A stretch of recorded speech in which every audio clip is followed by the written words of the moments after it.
tragic accidents just happen all the time in Carroll County. I'm just saying. It's a very, very unlucky place to live.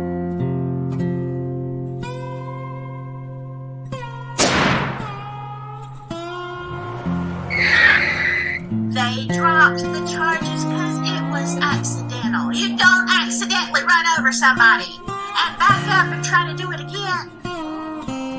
Shh.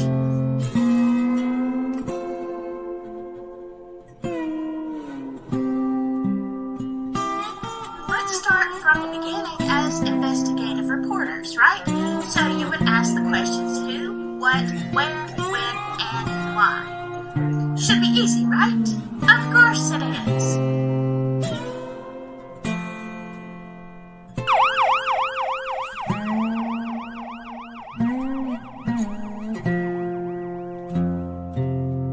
Yes, I know, you're innocent until proven guilty, but what good does that do you if you are not alive?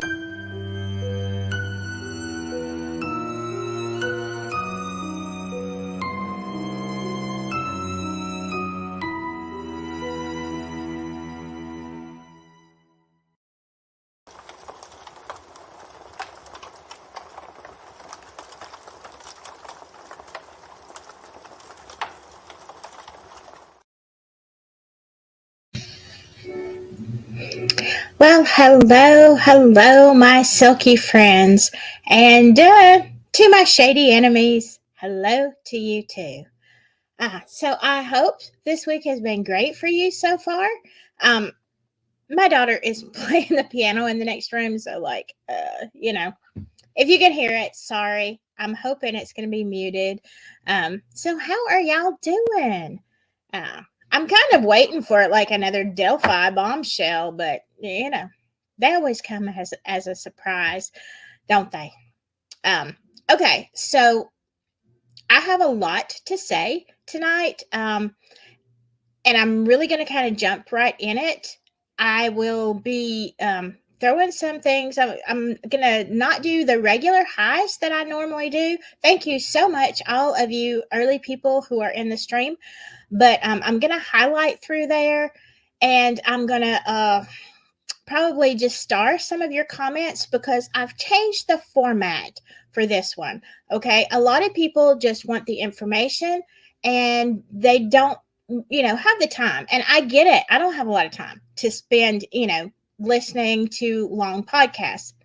Some of us love to just talk and share ideas and, be real friendly. So I am going to star your questions and stuff so we can come back at the end of this main thing that I've got to say. Okay. So that's why I'm doing things a little bit different tonight. Let me go ahead and throw this up here. All right. Tonight we are talking about the culture of corruption in Carroll County, Delphi. Why is it important? Well, as you are going to see, it's really important, especially if you have committed a crime. Although for some people, that just doesn't seem to be a problem, does it, committing crimes? I'm going to make this a little bit bigger so I can see it. So let's start. Let's start with Daniel J. Lesenby. Okay, I am really just going over, well, you'll see why at the end. Now, y'all can tell me, is this Tobe's brother? I think it's his brother, all right? No, it's related to Tobe. Now, this guy, he has an interesting, let me put my glasses on. He has an interesting little story here. As you can see, this is, here's old Daniel J. from Logansport. Some kind of relation to Tobe. I thought it was his brother. Y'all correct me if I'm wrong on that. All right, let's look. Okay. Oh, my goodness. The offender data. Violent predator. Oh, my. Okay, let's keep reading. Now, this is all public record, and probably most of you know about it. let's see, and this goes on with his description, etc., etc. He's got, a Grim Reaper, a Joker. These are his dagger with dragon, his tattoos, but he is a violent offender. Oh my goodness, what is this? What is this? Child. Okay.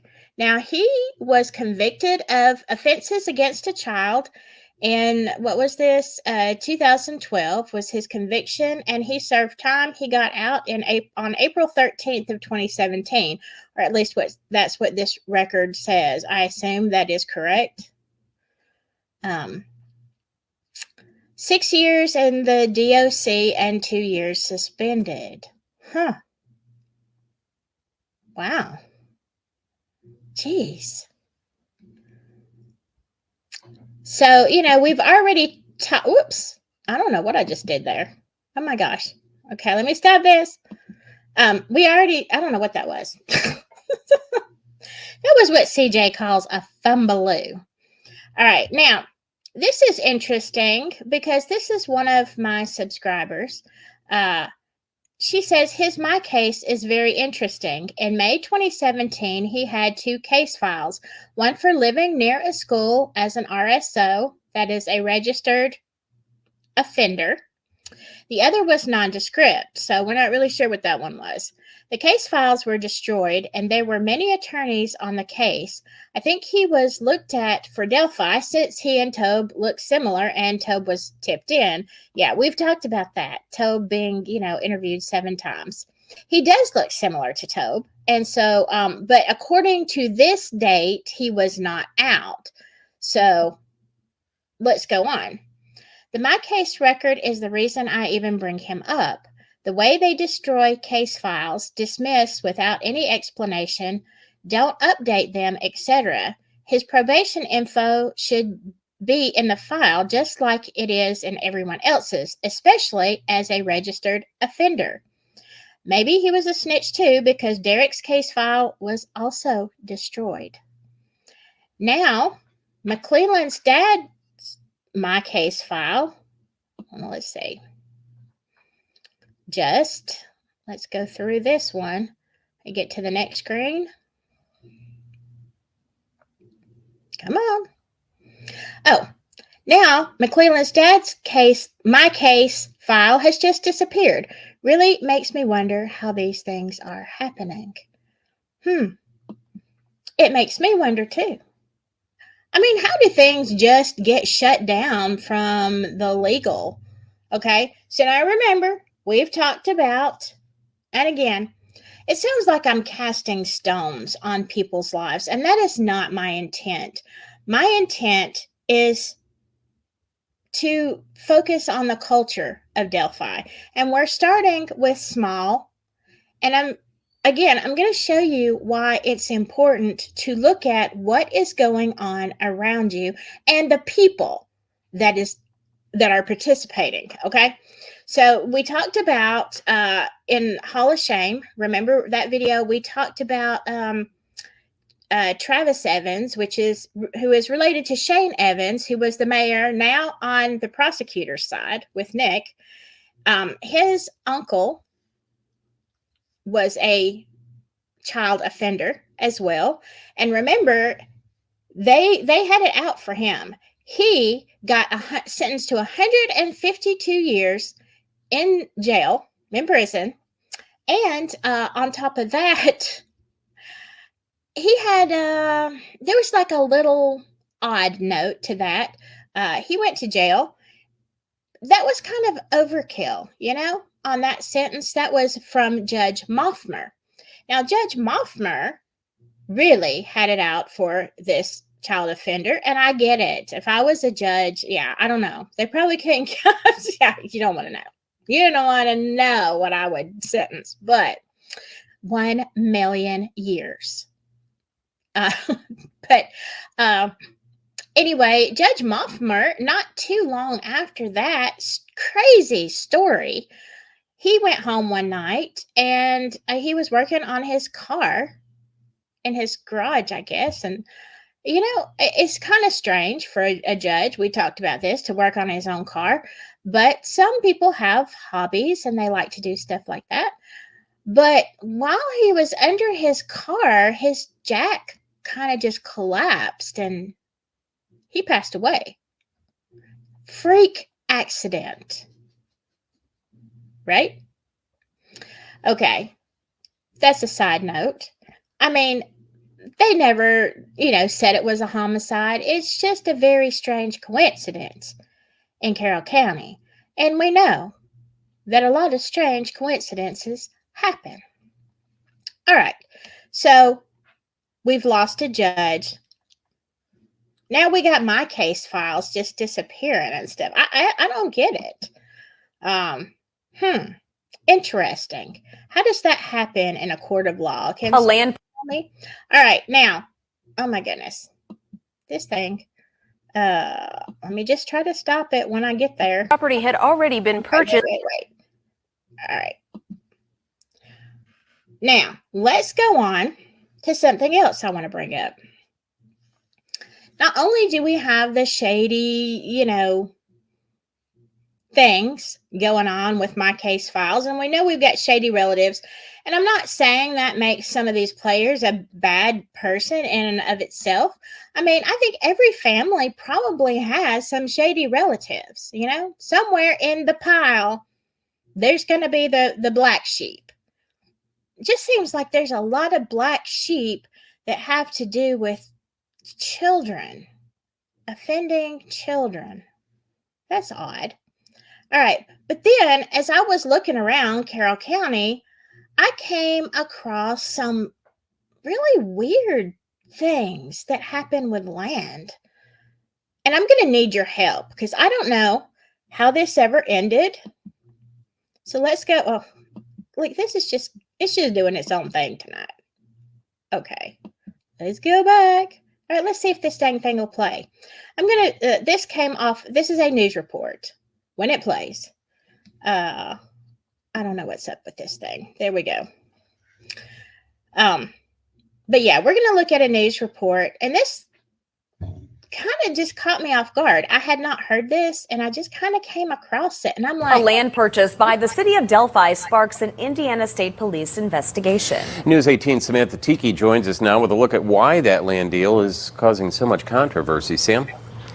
It's an area the size of 3 city lots in the heart of... At the last meeting of the Delphi City Council, the city proposed the purchase of the property. It was revealed at that same meeting the property had already been purchased before the council's approval. However, a deeper look into the documents led to an investigation of the sale by the Indiana State Police. Something doesn't feel right. Something doesn't look right with this situation. Republican candidate for Delphi City Council Dale Seward says something seemed a little too familiar about the city of Delphi's proposal to buy land during the August meeting of the city council. It's important for the citizens to know that they can trust their city government and that their taxpayer money is being spent wisely. Seward says he knew the city council hadn't approved the purchase prior to the sale and says that's when he spoke up. You're supposed to get city council approval to make purchases, and to already have it warranty deeded prior to even notifying the city council of it is, in my opinion, improper. Delphi City Council President Dick Traeger says the council was aware of the purchase because it was part of the Stellar project and says the land was designated for a portion of the interurban trail. However, he says the council did not know when the land purchase was going to be finalized. The purchase was passed, but it wasn't consummated because when this came up, it was suspended. The money was not paid until we found out what the legalities were. The deed to purchase this land shows it was prepared by Delphi City Attorney Brock Dawson.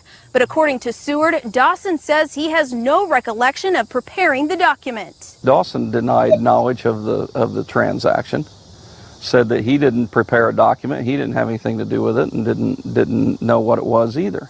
Seward says the day after the meeting, he got a copy of the deed from the Carroll County recorder. Though there had not been a vote by Delphi City Council, the deed dated July 30th shows the land sale from the Delphi Youth Baseball League to the city of Delphi for $7,100. In a phone call to News 18, Dawson says he did not prepare the deed and had no knowledge of the sale. I have no idea who that individual was that said they signed for the city of Delphi. You know, somebody did, but our attorney did not. Seward says he knew something wasn't right and wrote a letter to the Carroll County prosecutor. Now the Indiana State Police are investigating the sale. Traeger says until the investigation is complete, the council won't be approving the sale. You know, there's a lot of rumors that fly around. We have to get to the truth, and nothing will be finalized till we find out what the truth is. Indiana State Police Detective Greg Edwards says he's wrapping up the investigation and turned the case over to the prosecutor this afternoon. I also spoke with Delphi Youth Baseball League Vice President Scott Roth, who says he thought the sale was a, quote, done deal and is waiting for the $7,100 check. Delphi Mayor Randy Strasser declined to comment due to the pending investigation. Samantha Tiki, News 18. Okay. Well, hold the phone here. Okay, so, all right. There is a land deal for a lot, I think, in downtown Delphi. And if I am not mistaken, this was around 2012-ish, somewhere around there, this news report came from. So basically, they sold the land, and the city council didn't approve it. Now, $7,100 isn't a ton of money, but it's a small town. It is a significant amount of money. And they're like, yeah, we sold this land. And then, you know, they're like, well, hey, hold on. Well, hold the phone. The city council didn't approve it. And you understand that the city council, that's what they're there for. Okay. They have to approve these things. And then the guy they, you know, bought it from, he's like, he's sitting around waiting for his $7,100 check. And he's like, I'm just waiting for the check. I thought it was a done deal. And then, you know, Delphi says, oh, well, it was done by our attorney. And they named the attorney. And the attorney is like, no, sir. I don't recall seeing that document. I did not sign that document. I don't know where they get a warranty deed when there was no attorney. It wasn't me. Okay. So now... This is very interesting. Who signed it? We don't know. And the ISP gets involved, right? Because they're like, okay, there's something dirty in Delphi. It was supposed to help the interurban trails, okay? Strange.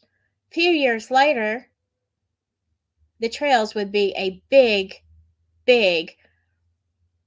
you know, news story, investigative story that goes on and on. Interesting. But who signs off for this? So obviously you see Mr. Seward saying, hey, this is a problem. And the other guy, I can't remember his name, he's, you know, just talking. Yeah, I don't know. We sold it. No, it wasn't consummated. I don't know. It sounds like they were marrying that dang land. I don't know. It just seemed very sketchy to me. I'm like, how do you buy a piece of property? How do you get a warranty deed if no attorney signed it? Does that seem weird to y'all? So what was the end result, y'all people in Indiana? What happened? Did they find who signed it? They didn't even know. Like, how do you not know who signed it? There is a signature on the paper, isn't there? Well, what does the signature say? Or was it just like a doctor's scribble? I don't know. What was that whole thing? Because it couldn't have been just a tiny oopsie, that was just a, miscommunication. The ISP got involved. So what did the ISP say? What was the end result? If y'all know, please comment, please put it in the chat. Okay, so I was talking to another person who sent me this. We were talking about, land and actually this story. And they said, real estate is very corrupt around here. I worked unlicensed in the industry in 2015. I actually had to report the agent I worked with to the Attorney General in 2016, and the whole industry blacklisted me for exposing under the table deals amongst the agents. LOL. So that is interesting, to say the least. Yeah, to say the least.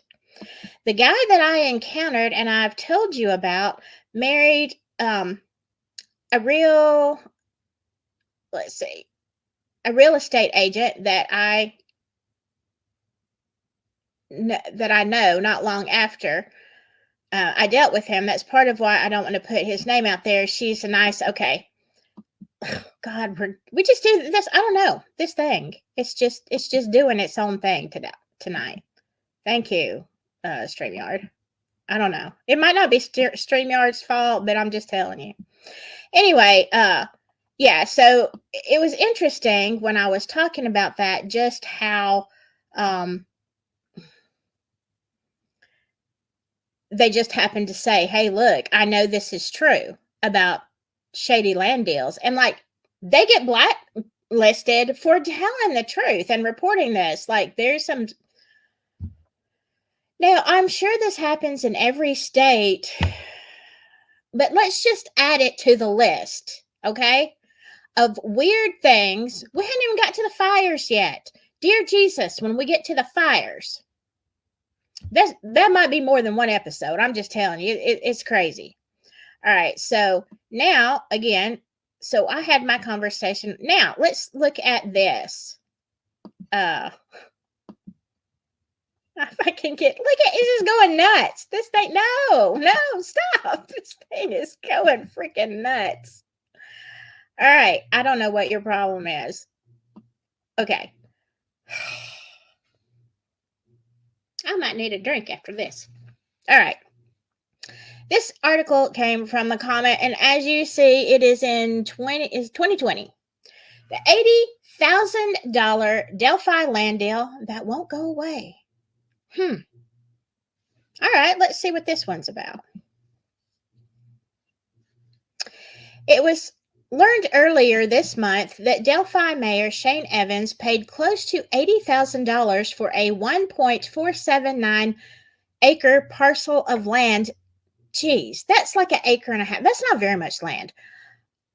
Of land near the top of the South Hill on Washington Street. Now, I don't know where that's at. Needed for the current water project. All right. The comment discovered the post when a list of properties deeded to the city of Delphi appeared in real estate transfers. Okay. Further investigation into the courthouse revealed the sales disclosure form in the county assessor's office, which indicated the cost of the combined properties was $80,000. Now, I don't know how much, like, look, $80,000 for an acre and a half of land. So that would make it about what? I can't math. That would be at least, at least 50,000 an acre. If you're like an acre, well, it's not even half an acre. It's almost acre and a half. But okay, that seems like a very lot of money for an acre of land. I don't care if it's in downtown Delphi. All right, because small towns, it's not usually that much unless it's zone business or something like that. Seems kind of pricey to me. I don't know where this is, but let's read on. Community members and one city council member requested and received from the mayor appraisals for the property prior to the sale. An appraiser was hired by project engineers Butler, Fairman, and Seifert. I can't, it's kind of blurry on my end. And it was discovered from the appraisal forms the land comparisons used to arrive at the $80,000 price included land in Tippecanoe County at the corner of State Route 25 and US 52, where the former Sarge Blitz restaurant was located. The other parcel of land used for the comparison was property located in Carroll County at or near the intersection of the Hoosier Heartland Highway and US 421. Indiana statute dictates approval of claims or expenses be given to a governing body, in this case, the Delphi Board of Works, before money is dispensed by the city clerk treasurer for any expense. However, no claim for $80,000 could be located in the claims dockets for the past several months. The sales disclosure indicated the land transaction happened in mid-January. Board of Works members Anita Whirling and Dick Bradshaw, along with Mayor Evans, were presented with the two correction of errors at the Monday night meeting for the January and February claims dockets. The January correction of errors was for $107,952.64 and included the $80,000 for the land, among other items, which were paid without. Did y'all get that? Without permission. The second correction of errors was for $28,000 and some hundreds of dollars. Both forms state, we have examined the accounts payable vouchers listed on the foregoing register of accounts payable vouchers. Bradshaw, Whirling, and Evans approved the claims without asking questions or commenting on the situation. The only question asked during claims approval came from Bradshaw, who wanted to know about an $800 claim for snow removal at the Delphi airport. Well, let's not worry about the $107,000 or the $80,000. Let's just worry about $800. Okay? Sound reasonable? Something don't sound right here. Comments and questions about the land transaction came from audience members. Well, good for you for asking questions, as well as the comment. How did this happen? City Council member Gail Connor questioned. Evans said a mistake was made. Oh, geez, really? He admitted the Board of Works approved claims for money spent in January. Connor said that a past claims docket cannot be amended to include money not approved to be paid for the last month. Clerk Leanne Aldrich said the docket was not being amended. She said she was asking the Board of Works to approve what appears in the city's bookkeeping program. Okay, so you're not going to go back and amend it. You're just going to ask for an approval. Am I reading this right? Okay, but it gets more interesting. Aldrich said she went to the bank in January to make an electronic transfer, knowing the funds had not been approved for the purchase. Wait a second. The city has not said, they've not given the approval for this purchase, and you know that, but you are just going to go over there and transfer $80,000? What? Okay. Jeez. Aldrich said it was her intention to place an $80,000 claim for the land on the docket for the next Board of Works meeting, but that did not happen. She said she did not realize there was an omission. Really? You just handled $80,000, which I assume is quite an amount for a town that has only 2,000, 3,000 people in it. $80,000. Oh, whoopsie, I forgot. Geez, well, we're not going to amend it now. Okay. I hold the blame for it, Aldrich said. Well, kudos to you. Former city council member Dale Seward, okay, he comes up again, who lost a bid to be mayor. Oh, y'all got it. This is funny. In the November general election, told Mayor Evans that by paying an inflated price for the land in the area, he has set a precedent for the cost of property in the area and has likely driven property developers away. He accused Evans of jeopardizing future land sales. The comment asked who the appraisers were for the purchase. Evans said he did not know. Seward told the mayor he should remember who did the appraisals because the information is in the sales documents. Well, yeah. Evans shot back at Seward and asked him if he remembered who appraised the land. Seward said he did not remember because he's not the mayor. Listen to this. Thank God, Whirling commented. Oh my God, y'all. But yeah, you were one of these ones, okay? Remember the three that were okay with all this? All right. Again, $80,000. People over here just wilding when Mr. Seward is saying, hey, no, I don't know who appraised it because I'm not the mayor. Shane, that's your job. But Shane's like, no. Sorry. I'm sorry. I get heated about this. Okay. A public hearing was held. Okay, it's important, even though you might not think so right now. Public hearing was held for a grant to be submitted to the Office of Community and Rural Affairs, the OCRA. We got that in Alabama. The $750,000 project was to be funded with the $600,000 from the state and with $150,000 match from the city would replace various portions of water lines on Brewer Charles Wells, Market, Front, and Vine Streets. Okay, that is very important, your water. Crap.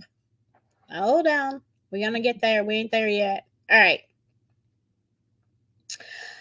But this is interesting. An ongoing contract with T-Bird Designs for work out on the Samuel Milroy Road project was amended to include a $100,000 lump sum payment for civil engineering and field services. Hey, look, that kind of stuff is important.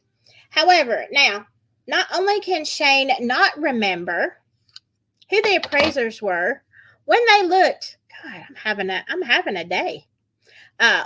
When they looked at the appraiser, like they were basing the appraisal, comparing it. All right. All right. Y'all who know anything about real estate, you know that it is all in the area. Okay. If there is a piece of land in our county that is very rural, like there's really not much going on there, a few houses, maybe even low end houses, around.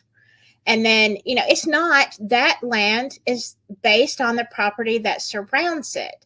So if you are talking about, a downtown area, okay, even that $7,000 for the lot, I'm not saying that that's an extraordinary amount, okay, because you could buy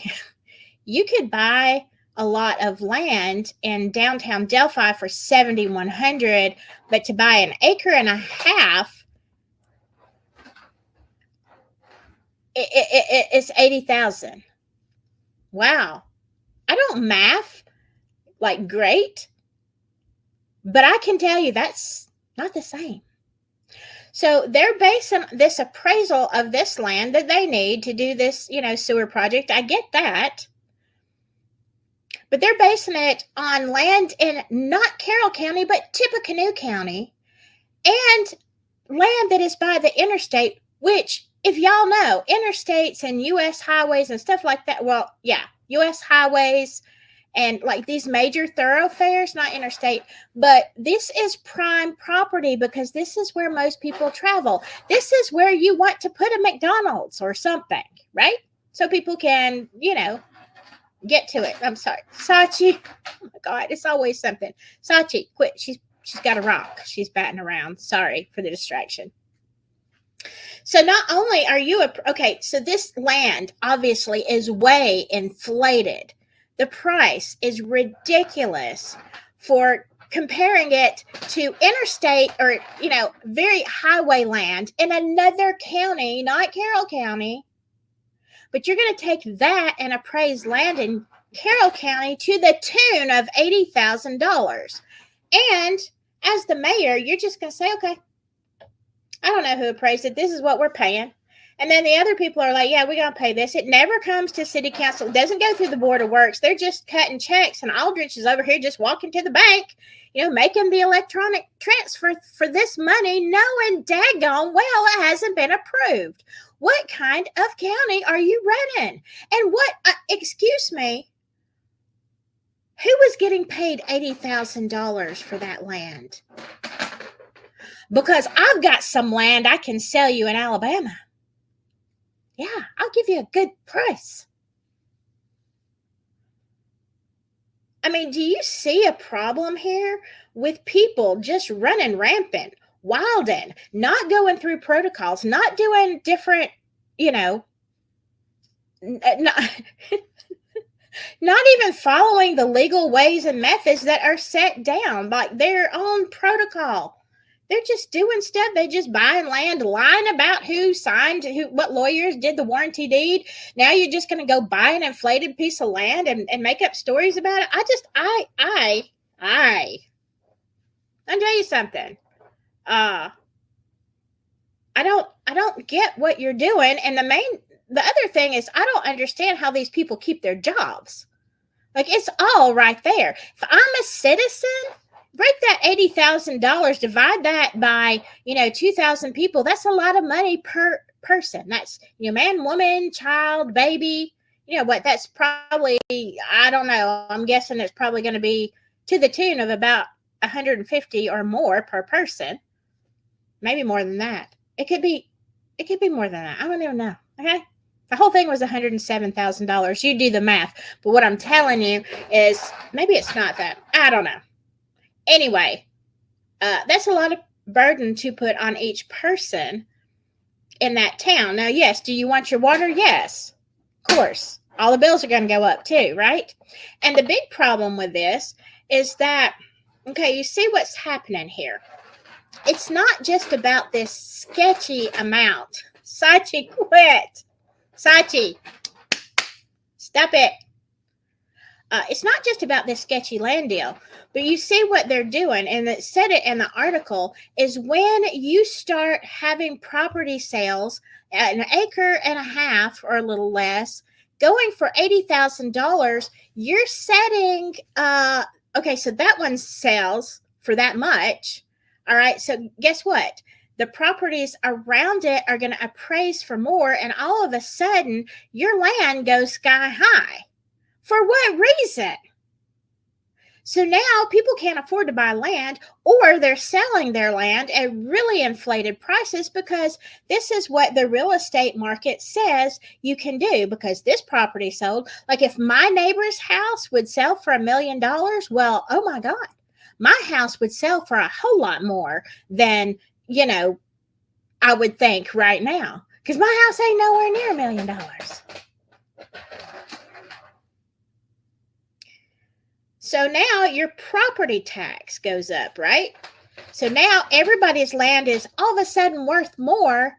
So guess what? You're paying more taxes on it. Guess what? The city's getting richer. Guess what? They can go out and buy some more $80,000 land. And maybe have an attorney sign off on it when he says, I don't know what you're talking about.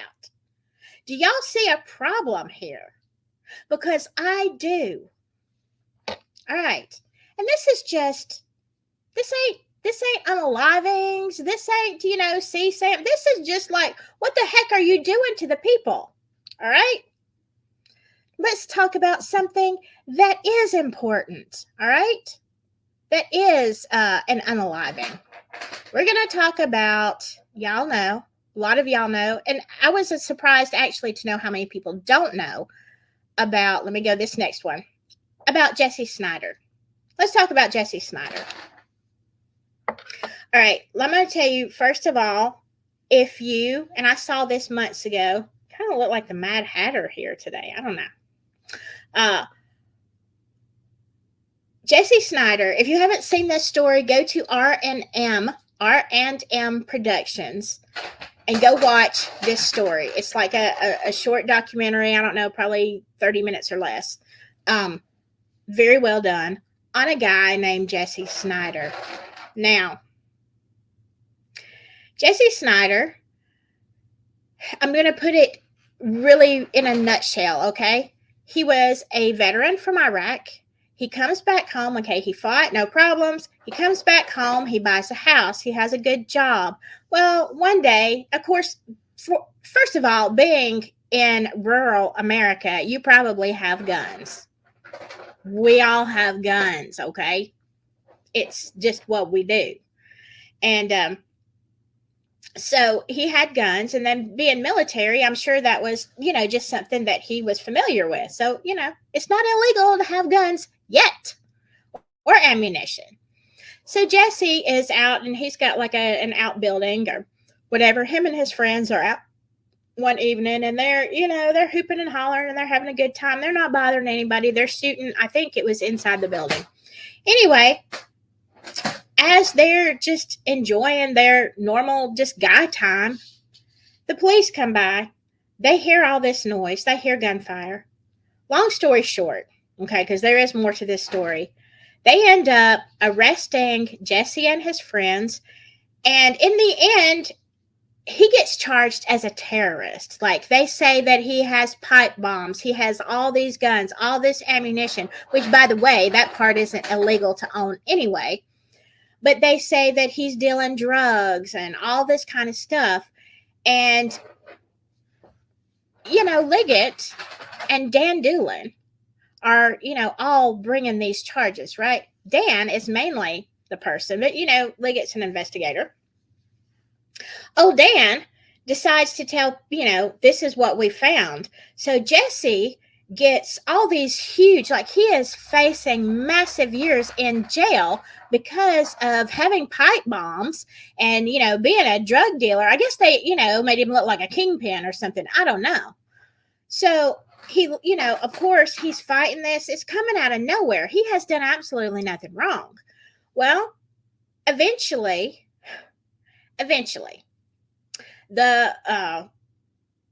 he loses his house. Like, he loses his job.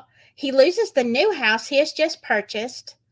Okay. And then even when eventually the charges are dropped, because, and I want you to watch this on RNM, because I didn't ask for permission to use it, so I'm not going to play the news report.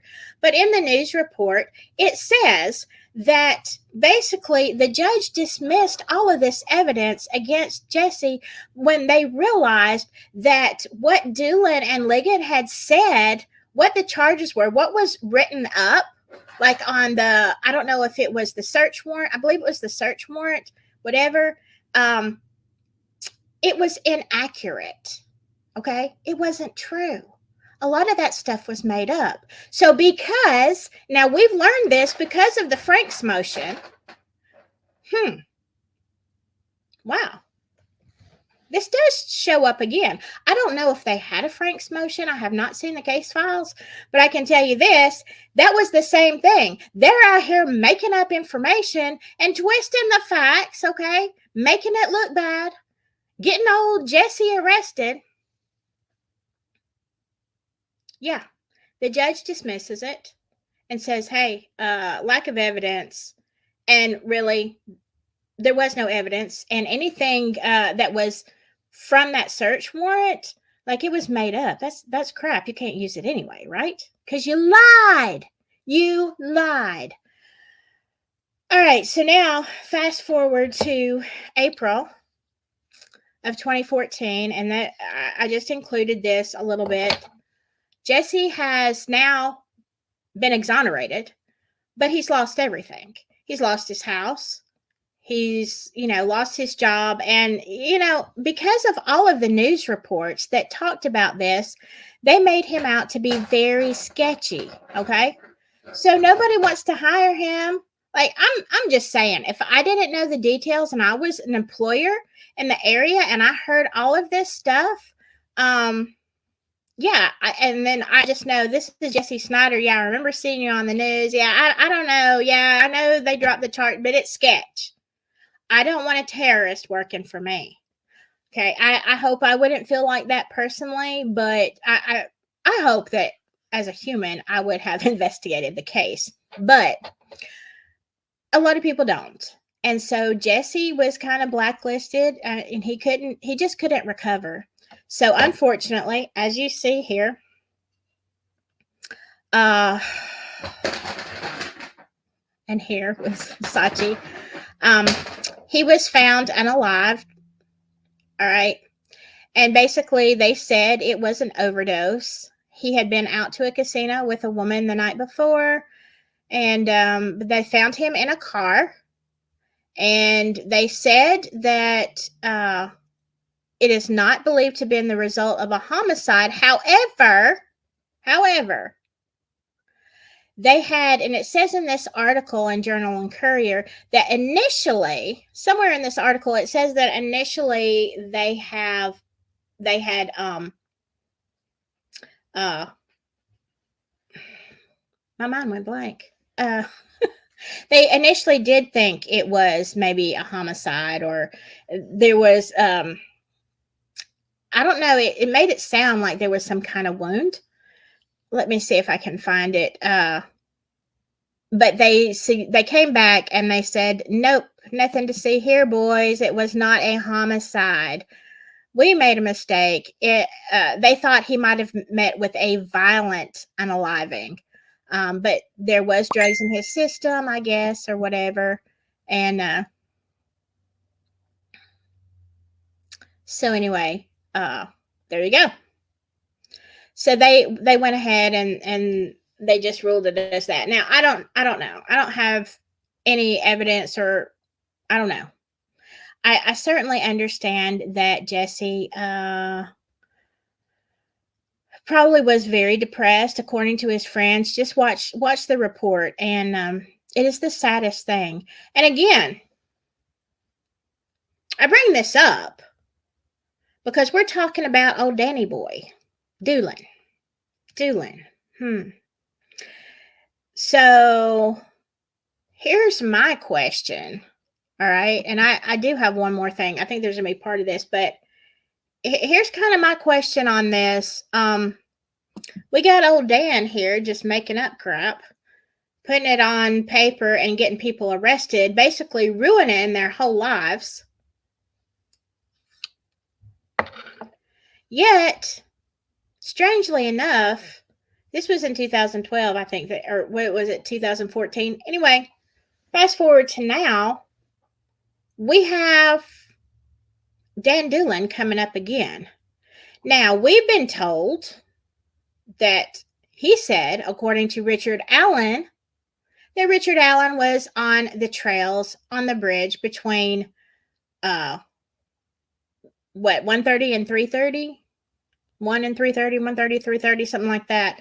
But actually, according to what Richard Allen said, according to the Franks motion, Richard Allen didn't say that. He said, yeah, I was there between 12 and 1:30, but Abby and Libby did not arrive until 1:40 something. What, 1:48, 47, somewhere around there? Past the time. Well, if you're trying to get out of, being accused of an unaliving of two girls, you would maybe want to change the time frame. But, we don't have the original report. And why don't we have the original report? Oh, because old Danny boy lost it. 5 years ago. Please, Sachi, stop. Because 2017 to now, he said, he took the report and he said the FBI misfiled it and they just came across it. Again, FBI said, nobody, that's on you. That was all you.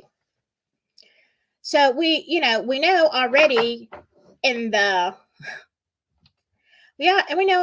probable cause, a lot of things are not the way they were presented. All right. So let me go back to one more thing. Because this kind of is a big deal as well. Let me go here.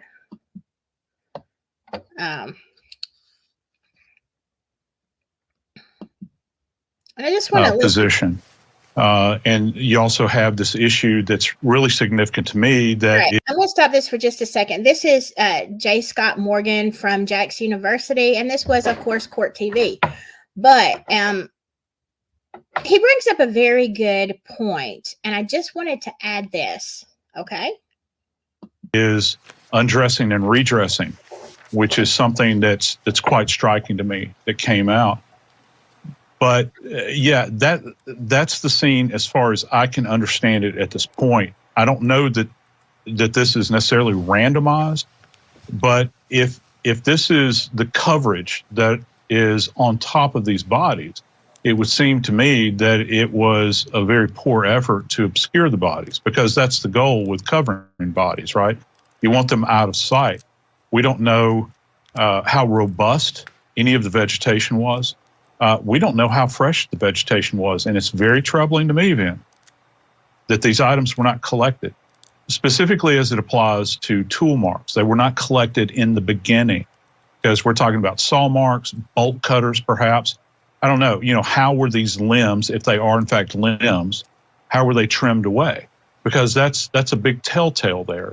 You're leaving money on the ground there from an evidentiary standpoint. Why would you not collect it at that point in time? I don't understand that.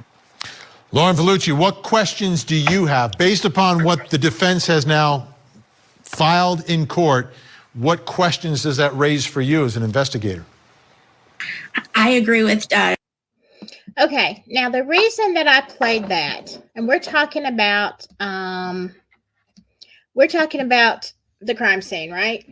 The reason I'm talking about this is because of the limbs that they left out. Okay, did y'all know, as a matter of fact, that the limbs that were on top of Abby and Libby were not gathered as evidence, right? They took the bodies, whatever. Sachi quit. And they didn't examine those limbs till much later. Okay, so the point is, look, to me, it's mind blowing. Okay, I can't even fathom. All right, I cannot fathom this, because you come on a crime scene and you have all seen from Court TV or TCD or somebody who the positioning of these limbs, the Odinist, potentially whatever symbols. You have limbs laying on the victims, but yet you do not think to test those for anything. You're just like, what you doing? Just throwing them on the side? Like, they weren't even brought in. You didn't look. And it's like, hey. It's like they said, you can, the tool marks, that would tell you a lot. Like, what if they missed a branch? Like, you don't know. Was there DNA on there? Was there somebody else's? Was the red stuff on somebody else? Like, look, now you've had time for it to rain and every dang thing else. How are you going to tell me that those sticks are viable? Sachi, quit. Again, you're just making stuff up and excluding evidence. And that's just part of the problem here. Okay. Now, here's the other problem. Oh my God, this cat, y'all, this cat. Here's the other problem. I know. So I went live, 51 minutes ago. We've talked about a lot. And I actually wanted to let you know that some of this is just all, it kind of reminds me of Carroll County, of Delphi. It's kind of just all smoke and mirrors, all right? Because I'm not actually live. I mean, I'm here, but this that you're looking at has been recorded. And this is not actually me on a live stream, but yet I could say I went live, couldn't I? Couldn't I say, oh, I went live and this is what I was doing? It'd be a good alibi. I've had 51 minutes to just pull your leg, right? Okay. So now that you know that, let's go back to what is actually live And we're going to talk about why this is important. And I'm going to answer some questions. And I hope that you have had some great questions. Okay? All right. Now, let's see what it's like to really be live. Well, hello, my silky friends. Yeah. Okay, there was a specific reason. I know. What did I do? There was a specific reason that I wanted to do this. Not to pull your leg, but to drive home the point that everyone has an agenda, okay? I recorded that earlier today. Now, you believed I was live because I said I was going to go live. I gave you a time. I came out here. I told you I was having some internet problems. I put up comments, or somebody put up comments, right? During the whole thing. Yet, I was not actually here live. But you believed I was because that's what I told you. That's what you expected. That was the narrative that I was driving. You understand? It is easy if you already have a narrative in your head. Richard Allen is guilty. Richard Allen is innocent. It is very easy to keep going in that vein, to find all the reasons why this is true or that is true. Here's the thing. All of this, corruption and all of this stuff, you've looked at dirty land deals, you've looked at questionable, family members. We've looked at a case where Jesse Snider was just, his whole life was just torn upside down by lies. Okay? It is smoke and mirrors, just like what I did to you. Okay? Not because I was trying to trick you, because I don't have a nefarious agenda. It is because you see how easy it is. Do you see how easy it is to buy into somebody else's narrative? And almost, I'm not going to say every creator or person that follows the Delphi case is on a specific narrative or trying to drive a narrative. There's a lot of good people here, okay? But there are a lot of people who just want to play the smoke and mirrors game. And in my opinion, that is what law enforcement has been doing. Okay. You look at the PCA and you look at what the truth is, the affidavits and stuff. It's like, this is Jesse Snider all over again. Now, is RA guilty? I don't know. Was he involved? I don't know. But what I do know is there's some sketchy stuff going on in Delphi, in Carroll County. Now, here's the thing. I started thinking about this, all right? I hear from a lot of different people, a lot of people who know things and who are very smart, all right? I hear from a lot of people, oh, well, you just haven't seen the evidence yet. They have ironclad evidence against Richard Allen. Okay, I'm open to hearing it. But then I got to thinking about something today, y'all. What I started thinking about is, okay, I went back and watched some of my old videos, because one of you lovely people said, why don't you go back and watch what you were doing in the beginning? And I was like, I did watch some of them today, and I was like, because you can watch me go from Richard Allen is 100% guilty to, well, I think he's guilty, but this doesn't make sense, to, oh my gosh, I'm really confused now, to, you know what? This doesn't add up. And so anyway, gosh, I just lost my train of thought. Oh, what I was thinking today is, all right, the PCA does not have to give all the evidence, right? I mean, now compare, if you want to go look at the PCA for somebody else, like they did it in New York with Rex Heuermann, his PCA, oh my God, it's pages and pages and pages. And it details like everything that he's been doing, what he's been watching, what he's been Googling, what he's, where he's been, all this kind of stuff. And it's like, dear God, there's no way this man cannot be guilty. Now, I don't know what the court is going to say, what the defense is going to say, but I'm like, there is really, he is definitely got some real evidence against him.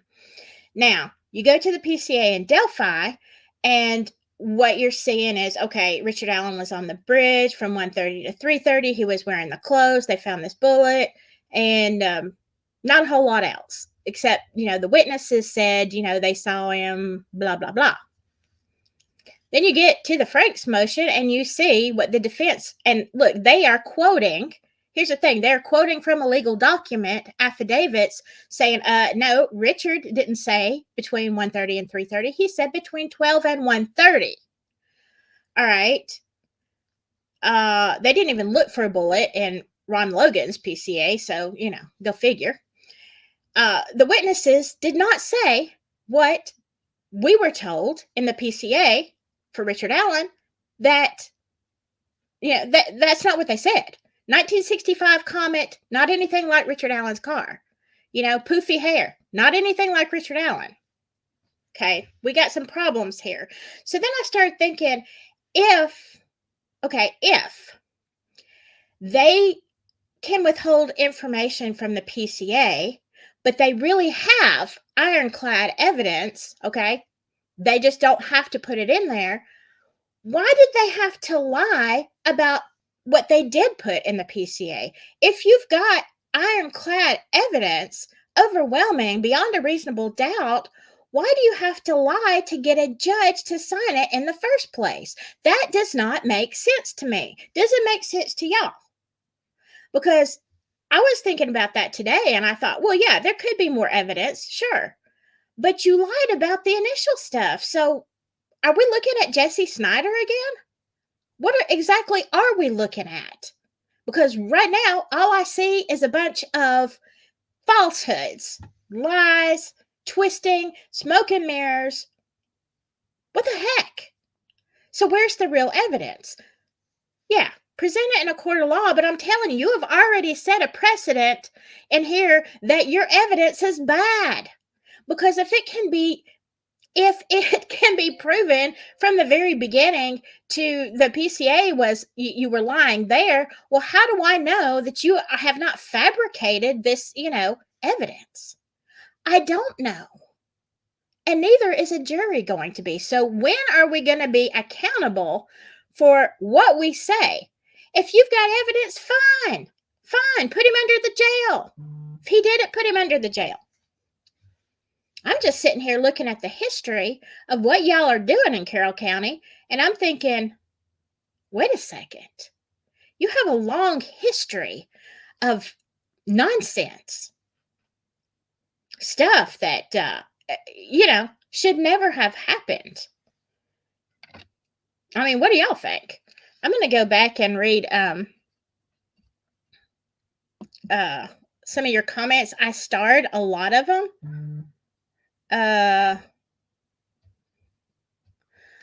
Let me go back to some of the beginning. All right. Judge Moffmer was very picky about his hands, very picky about his manicure. Yeah, I did say that, and I'm glad you said it again, because back to the judge who was working under his car. Look, you ain't going to get under a car and work and not get your hands all messy. Okay, there's that. Now, I'm going to go through these pretty quick. He may not have even been under that car until he passed away. Wonder what kind of investigation, autopsy happened. I don't know. Makes me wonder too. Now we're talking about, we talked about the city council. Yes, they also appoint, not elect, certain officials such as coroner, mayor, sheriff, assistant. Really? You don't have an election for sheriff? No. You have an election for sheriff because they just had one last year. Assistant prosecutor and so on. I wonder how many things are in the pocket of the city council, though, because there are some positions. Let's see. I don't even know what this was about. Nothing. Oh, okay. Talking about the land deal. Probably the first one. The lot. The $7,100 lot that nobody really knows who bought it or who signed that warranty deed, because God knows The lawyer said he didn't. So and honestly, I didn't see anything more about it. So where did that go? What was up with that? I wonder what Shane does that he's not mayor anymore. Well, I don't know.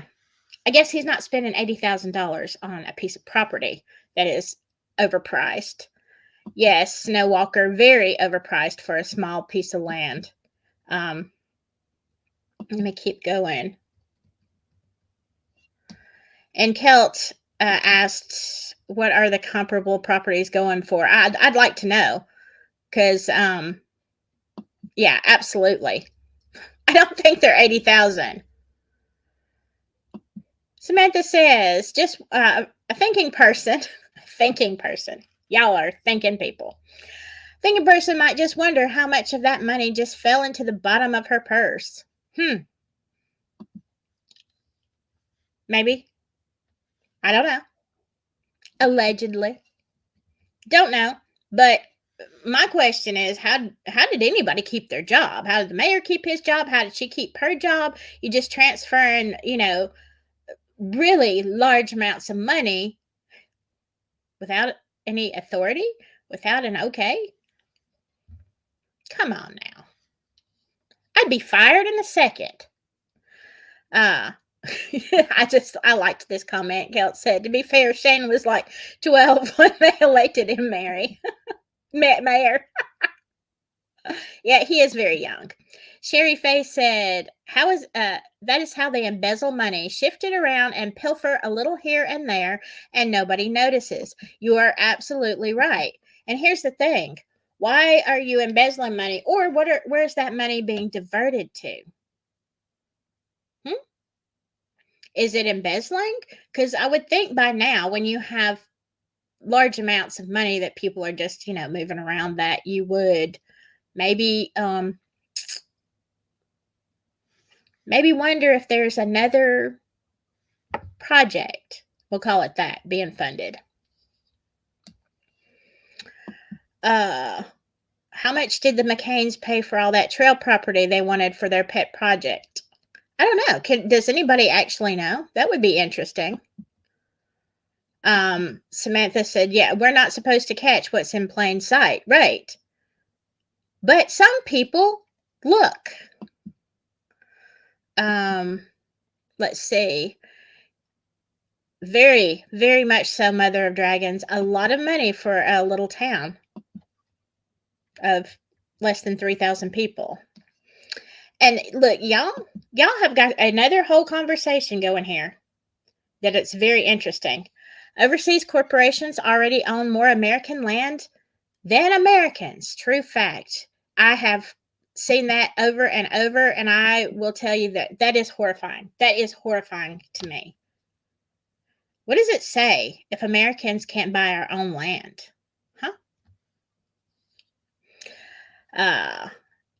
China and Bill Gates, biggest landowners. I've heard that before too. This I didn't understand, Kelt. Saudi Arabia using all our water to grow feed for their cattle. That I haven't heard. Wisdom Sleuth. I have heard rumors of this. I have not seen it in print, black and white, whatever. That the biggest landowner in the U.S. is actually the Latter-day Saints Church on the whole, and Catholics across the world. I did know that about the Catholics. They do own a lot of property. LDS also owns Ancestry. Really? Really? They've got their tentacles and everything. Really? So the Mormons own Ancestry.com? Huh. Wow. I started doing that a few years ago, by the way, and interesting, but I stopped. So, all right. This is a link right here. You can go back and copy it. This is, I think, Unmasked did, and thank you very much, Unmasked, for the Jesse Snider documentary, and I think that's probably R&M. Really, really good. It'll make you mad. Interesting. I I don't know what you're referring to, but we go on talking about Summer Wells. That is definitely a case I've been interested in. I've heard it is even worse than Delphi for being treacherous. Remember Donner's Pass near Bohemian Grove. They're going to play a part in this. See, I would love, Wisdom Sleuth, if you ever want to come up on panel and you want to talk about some of this stuff, y'all know I don't give a rat's hind end. I've already talked about the Illuminati and MK Ultra and all that other stuff with Carol. So, I don't care. I would love to do it. Linda Kay. So Jesse Snider's mother also died unexpectedly? I did not know that. Can anybody tell me that? You would think that Jesse Snider would have had a lawsuit. I don't know if but then here you go. All right. Let's all think about the, what's his name? Y'all know in Wisconsin, Netflix has done a bunch of stuff on it. Steven, isn't it Steven? Y'all, anyway, the guy in Wisconsin that they put away, that was not guilty, and he was there for a very long time. He, wasn't guilty of the crime, and then he comes out, he sues the small town, and guess what? He ends up back in jail for a different case, and this time they're just not letting him out. They're just putting all this evidence. Now, is he guilty? Stephen Avery, that's what it is. Stephen Avery case. You have to wonder, okay? I watched a lot on Stephen Avery. Here's the thing. If he had not had a beef with the town and they got him for unaliving, it would be a little bit more believable. But how convenient that you owe him, $1 trillion now for taking his life away, and you really can't afford to pay it. And oh well, he's guilty of something else. Let's put him away for life. Seems very convenient to me. Now, did he do it? I don't know. I'm way behind in that case, but I tell you what, that's another one that made me mad. And maybe that was the reason that Jesse didn't. Maybe he looked at Stephen Avery and said, I ain't doing that. I know what happens to people in Carroll County. However, was he talking about it? Was his, unaliving, was that actually an overdose? It could have been. I mean, his friends said, he was depressed. Everything was just going downhill. Could he have? Yeah, he sure could have. But it's Carroll County. Well, actually, he wasn't in Carroll County at the time, but I'm sure they knew where he was. Do things like this happen? Convenient, very convenient unaliving? Sure they do. And we'll talk about some more of them. I'm not done, but not tonight. All right. People might just wonder what property was impounded and auctioned from Jesse, and maybe just who bought it. Do y'all know off the top of your heads? That would be very interesting. All right. I am so far behind on y'all's comments, and I don't even know what you said when I actually went live. Did that shock anybody?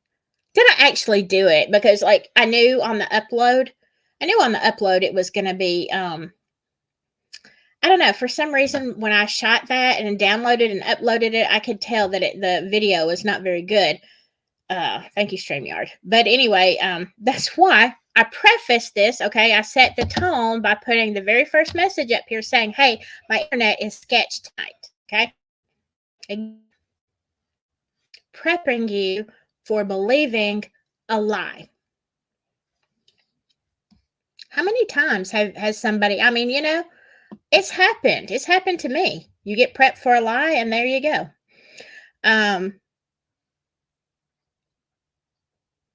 Yes, Laura Thompson. I was looking at that. You making icing. Oh my gosh, that sounds so good.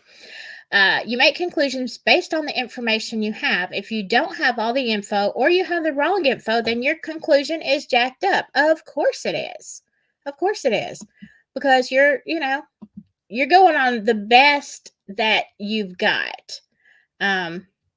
y'all are making some really good comments.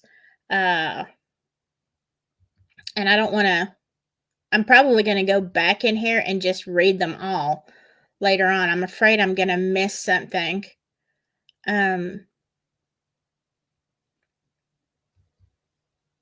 Okay. Oh, interesting. Wisdom Sleuth. Back to Summer Wells. Y'all, should we do that case? Here's the thing. I mean, I know we're pretty wrapped up in Delphi, and that's fine. I tell you what, though, Summer Wells. Whew, I've listened to hours and hours and hours of stuff on that, and y'all want to dive into that one? Jeez, talk about stirring up a hornet's nest. I have some opinions off, like right off the top of my head, but but then I don't know the details of Summer Wells like I do Delphi. Remember in Summer's case, the pastor and the notary lady got in trouble for doing shady land deals, forging. Oh, I didn't know that. Oh my gosh. Forging, notaries, etc. House of Prayer on that street. The guy had a high-end sports car. Odd for that. Yeah. Oh my. My. Sure is a lot of similarities, isn't there? Maybe we should go into Summer Wells. All right. Hello, Janie Lane.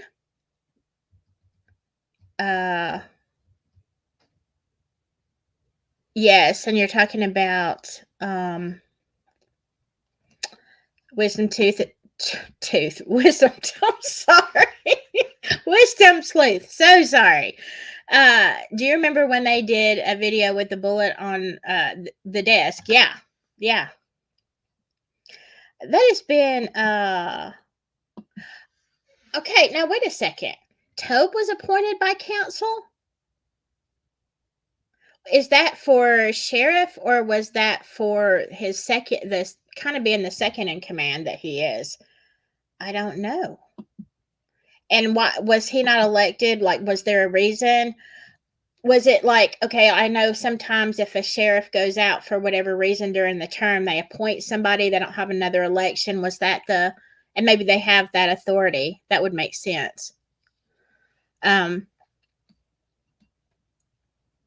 Let's see. Janie Lane, I still hold out hope that we can come together on this one. I do too. I really do. And I think you're always going to have some people that are always going to say RA is guilty, no matter if he's found innocent, or they're going to say he's innocent, even if he is found guilty. However, there are going to be some diehards on both sides. However, I think that if we see all the evidence presented and we feel that it is truthful, I think most of us will come together on this. Yeah. Jen Cruz, Carroll County has been a hotbed of corruption for a long time. Yeah, it certainly didn't start with these yahoos. It did not. It's been there. I'm going to tell you something, Carrie Justice. Is it me? She says, or does it seem that all of Indiana's LE judicial participants are corrupt? Where are the good guys? Yeah, I've asked that same question for people who desperately want justice and to see the right person pay for these crimes. I think a lot of us get discouraged because you see so much corruption in so many places. Gosh, hold on. I hope I don't mess this up too bad. Oh, wait. Yeah. I wasn't even paying attention to where I was. Michelle says, I am not sold on innocence or guilt. Neither am I. What I am sold on is the blatant corruption in this case. Yes. And the court case should disturb us, all of us, and I do think it goes all the way up. I certainly do. If y'all have never watched Boys on the Tracks, I did like 2 or 3 videos about, the last one was comparing Delphi and that case in Arkansas. But if you haven't seen that and you don't, it shows you, and some other people did great a job Wendigoon did it in a shorter version. Carnage on Ice did a very long, many, many hours of incredible research. And then I think is it Crime Circus? No, not Crime Circus. Maybe it is. I can't remember. No, True Crime Garage. They also did a very good one. So y'all go watch one of those. Somebody's. It's really good. Let's see. I know I'm way behind in what y'all are saying. By the way, just a reminder, the Farm Bureau is an insurance agent. Who did she work for? Who are we talking about? Y'all explain that to me, because it could be up there in the comments and I'm just not seeing.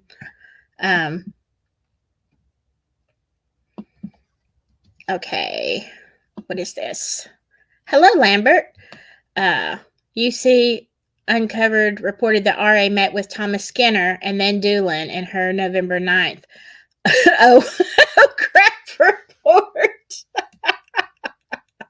Yeah, and that was what was confusing to me, because I heard Skinner. You know, a few months ago, we were all out here just trying to guess who RA talked to. Was it Doolin? Was it Skinner? So, we were guessing, and then the first thing I heard was Skinner. The first thing in print I ever saw was Skinner. And then all of a sudden it changes to Dan Doolin. So, yeah, like, it can't be both of them, because then they both screwed it up. Yeah, I really think it's the oh crap. It's the oh crap report. Absolutely.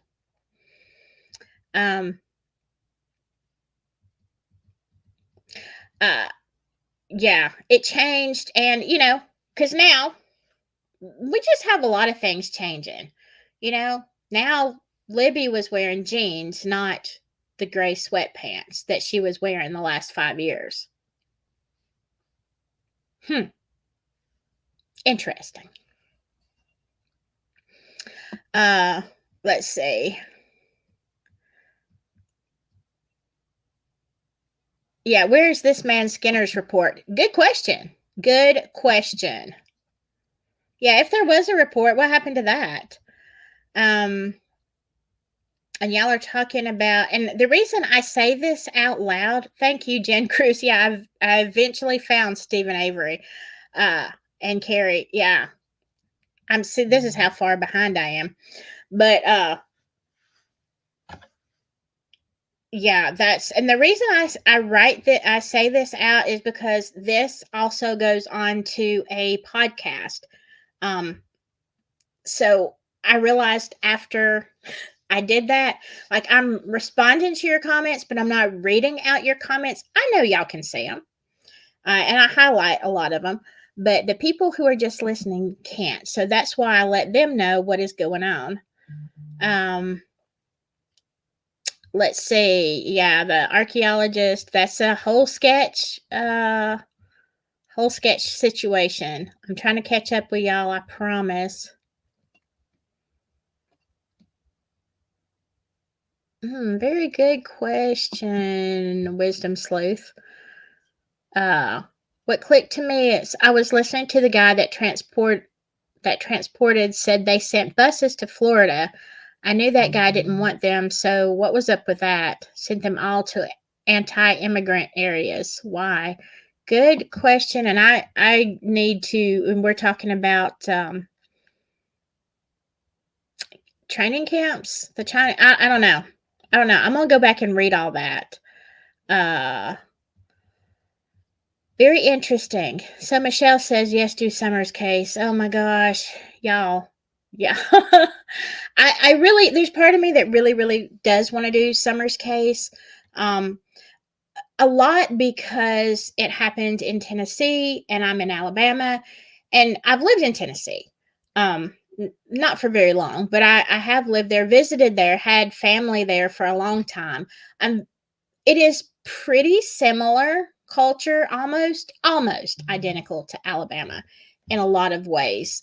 They are a little bit different, but I feel like I understand the culture and the situation of Summer Wells much better than I do Indiana, although I live rural. Rural areas tend to be very similar. But yeah, you are asking for a you're asking for a big thing. If y'all are on board, like I don't want to go without y'all. Definitely gotta have some mods for that because I've heard it is terrible. Okay. Huh. This is interesting. Bonnie Coffenauer, Tobin, his wife, allegedly bought up a lot of land in Delphi and surrounding counties. Excuse me. I did not know that. Can anybody verify? Let's see. Okay, this is back to Samantha, because again, I'm far behind. City council decides who to appoint for whatever position. Sometimes they appoint and others they hold elections. Okay. I think maybe what happened, I don't know. What happened when Tobe got in office? Did somebody else quit? Probably. Yes, just Deb. Absolutely. RA was arrested right before the election. And isn't that where Tobe won? No, it's where Tony won. And yeah, that whole thing, that's a circus.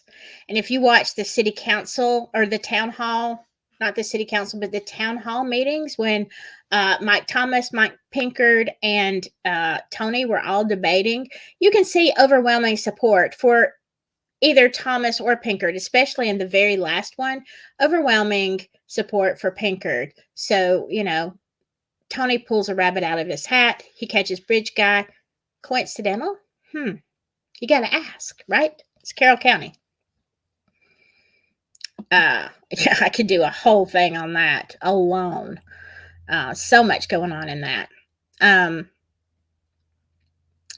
Let's see. And y'all are talking about some really big things in here. Wow. I'm trying to keep this, at least what I put on live, to Delphi.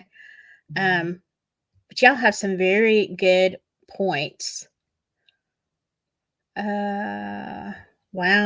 Wisdom Sleuth, seriously, if you ever want to come on and talk about some of this stuff, it would be great.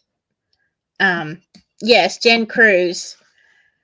DNR officer Dan has already been proven a liar. Of course he has. I don't know what's going on in my kitchen. Something is crazy going on. I hear all this noise. Let's see. Wait. Is Skinner not alive anymore? Likely Doolin updated Skinner's report to fit the LE narrative. How did Skinner pass away? Yeah, how did he? I guess I'd never heard that. Janie Lane, you've got family in Mobile. Wow.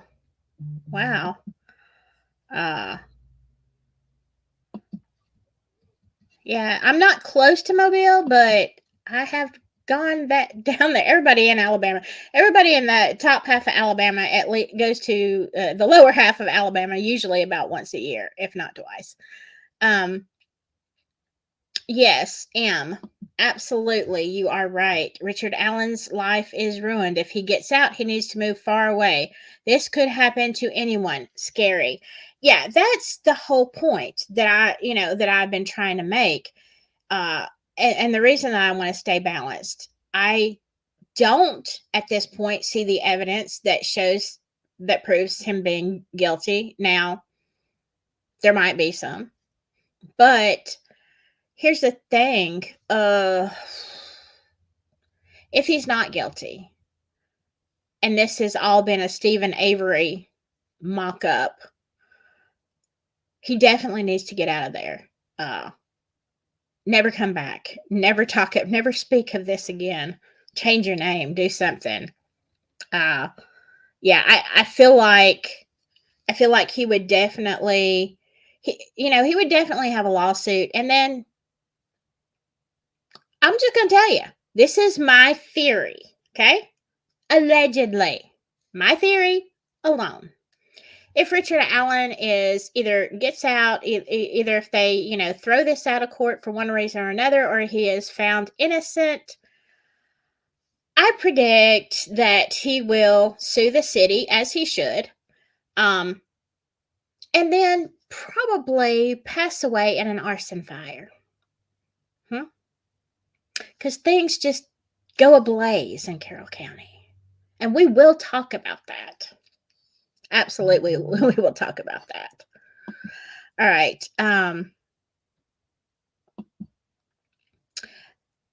Doesn't the Frank's doc specifically state that RA met DD at the store? I think it does. I'm pretty sure that is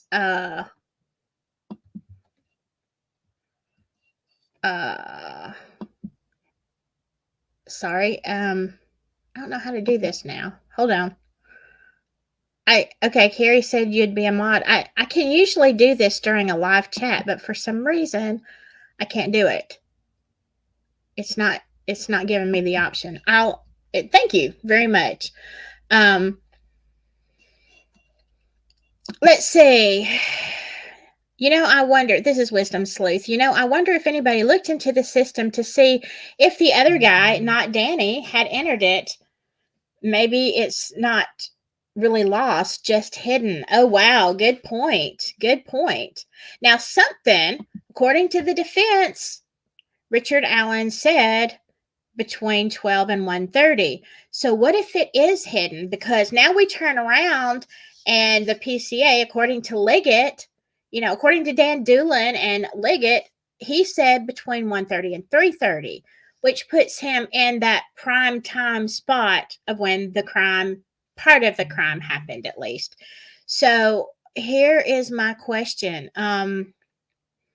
If it's not lost, it's just hidden, that original, if they have that copy from 2017, and that is truly what Richard Allen said in the very beginning, maybe, and that makes sense. Okay, think about it. That makes sense. Maybe they didn't lose it, misfile it, because if it says, hey, they were asking for people, if you've seen anything, if you were out there that day, come talk to us. You might have seen something. That's normal practice for law enforcement. But what if Richard Allen went out there in good faith and said, hey, Dan or Thomas or whoever he gave the report to, I was out there, and they said, oh, interesting. What time? 12 to 1:30. Then they would have automatically pushed that aside, right? Because you weren't there. The girls didn't get there till about 1:40, 1:47, 48, somewhere around in there, okay? Somewhere in that general area. So you would have been either leaving or gone by the time before the girls ever got there. So that would make sense why they would take a report and just kind of shove it aside, because you weren't there during that time. So why even bother with that report? Okay. Now you would think they would still go back and question that timeline, but we know. But actually that makes sense as to why the report was lost. And then they needed, oh my God, we need somebody. We got to get this sheriff election is coming up. We got to get our man back in there. We got to keep a control of this stuff. Let's dig up somebody. The only thing that's going to get you get you elected, Tony, at this point, is to pull a rabbit out of your hat. That's my theory, my opinion only. But I think it's valid. So in that case, yeah. Hey, this guy said he was here. Let's change the time from 12 to 1:30 to 1:30 to 3:30. And let's just say we lost the paper. Well, after 5 years, was Richard Allen confused? No, I don't think so. He still said he was there at that time. Interesting. Let's see.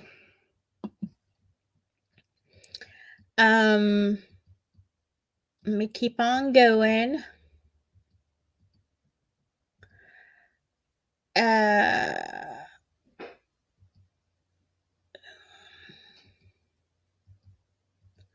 Yeah, talking about Ron Logan's land. That, yeah, interesting. Carrie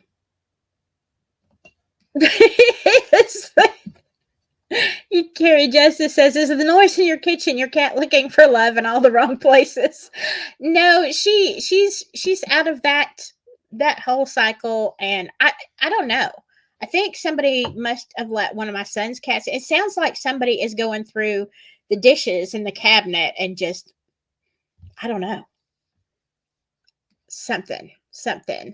Uh, let's see. All right. Wisdom Slew said, had wondered before it came out. I heard that was Riley. Then they tried saying Dan, and I'm like, that's not what I remembered. I knew they wouldn't lie and document simply officer.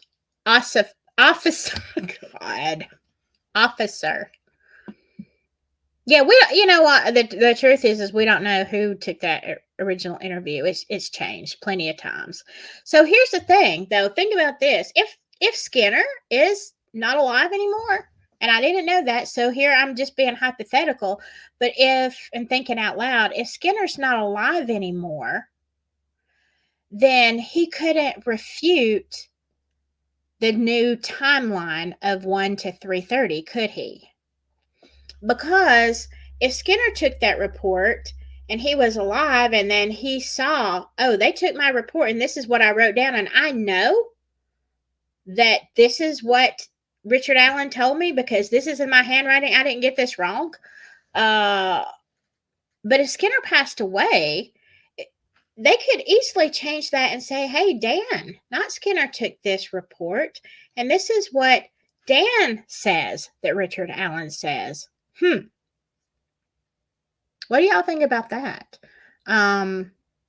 If Skinner is not with us, he couldn't refute it. Interesting. Very, very interesting. All right. Michelle O says, I can't get over the contrast between Flora Fire Dan Doolin and Delphi RA report Dan Doolin. Yeah, really.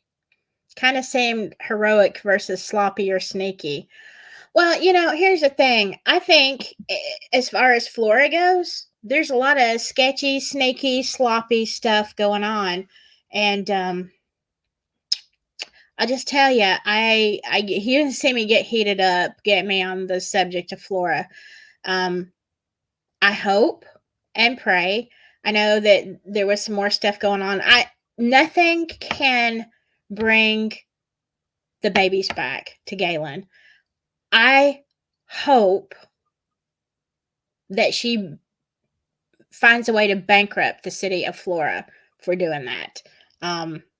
For not, let me just say, not doing, like, you don't even get me started on these characters. Do I think that Dan Doolin was a good guy in one situation and a bad guy in another? Well, you can be. People, like I said before, people aren't flat. They have good sides, they have bad sides. However, Dan, there's a few characters out there I have to wonder if they have a good side. I don't know. Maybe.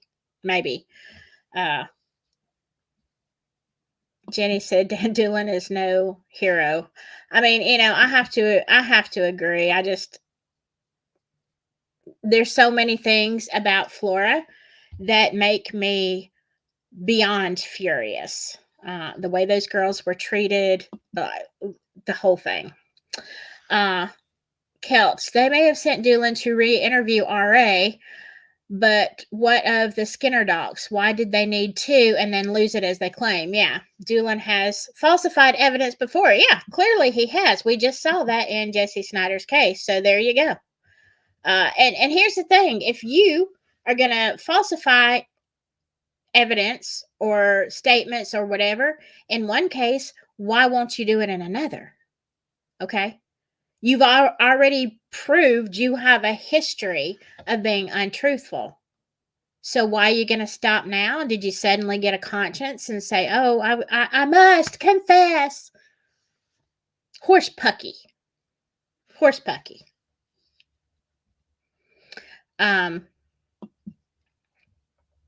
let's see. And I know we've been going a long time, so I'm going to try to hit the highlights here. Okay.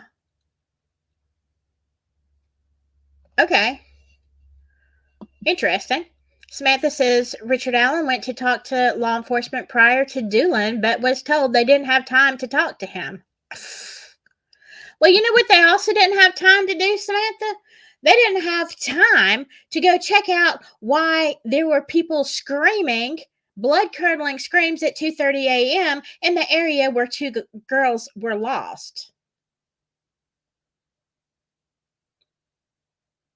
What were you doing? You're out looking, you're out sleeping, whatever. You don't have time? The whole town and neighboring towns are out looking for these girls, panicking, trying to find them, but you don't have time to check out the area where their screams, where they disappeared from. Again, horse pucky. Okay. What if BG video is separate from Down the Hill audio? I think it is. I do. I think it is. I've always thought that.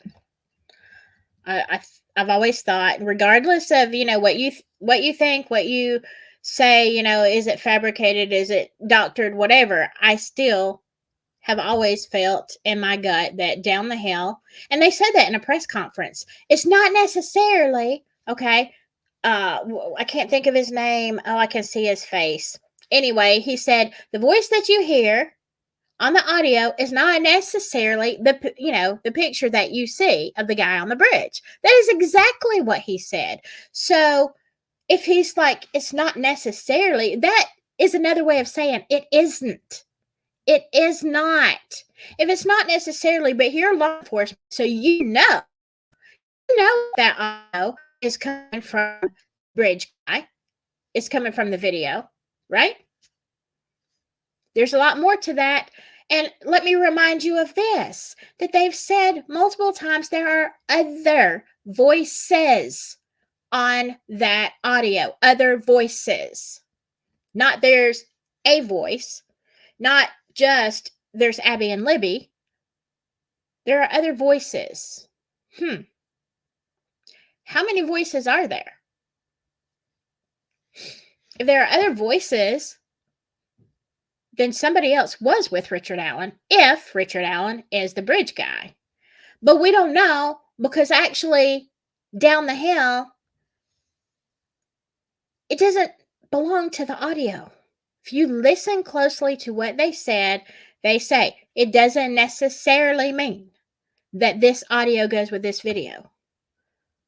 Well, they only said that because it didn't. Because if it did, they would say, this is the guy, this is his voice saying this. They're like, do you recognize this voice? Do you recognize this guy? Because if they had one, hoping that one could roll on the other. And of course it could all be manipulated in so many different ways. So, like, look, what we know about Bridge Guy is that we know nothing about Bridge Guy for sure. That's what we know. We know that there's a lot of stuff that doesn't make sense. Audio, video, the whole 9 yards. Was it a trail cam? Another thing that has been brought up, supposedly, there was a trail cam at the mayor's. Well, why was nothing on there?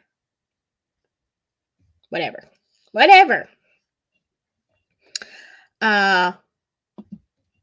Okay. Let's see. Jen Cruz. This is interesting. Dan always records everything but can't find his one for RA. Oh, wow. That's just a tragedy. But his notes didn't even have his name right. Well, when you do stuff in a hurry, okay?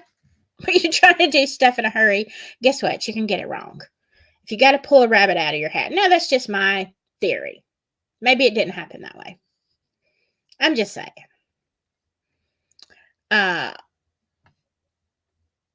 Yes, and people have said this over and over, Wisdom Sleuth.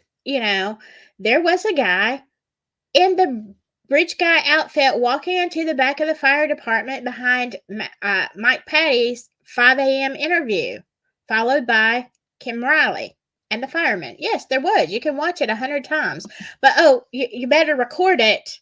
I'm telling you right now, because, by next week, he's going to be wearing a yellow jacket and, plaid pants. Because that's the way things change if you bring it up, right?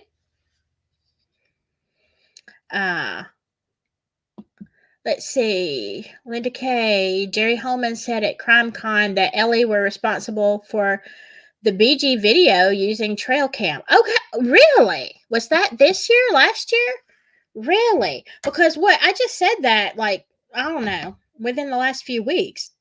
That looks like a trail cam to me. That does not look like it came from an iPhone, because an iPhone video is better. Even in 2017. All my kids had iPhones. I still had an Android at that time. And we would argue about video. So, we would do comparative. Look, I know how good an iPhone is as far as, audio, video, whatever. That's why I now have an iPhone. Even though it has its issues. But not as bad as Android. It's just me. But, yeah, it has always...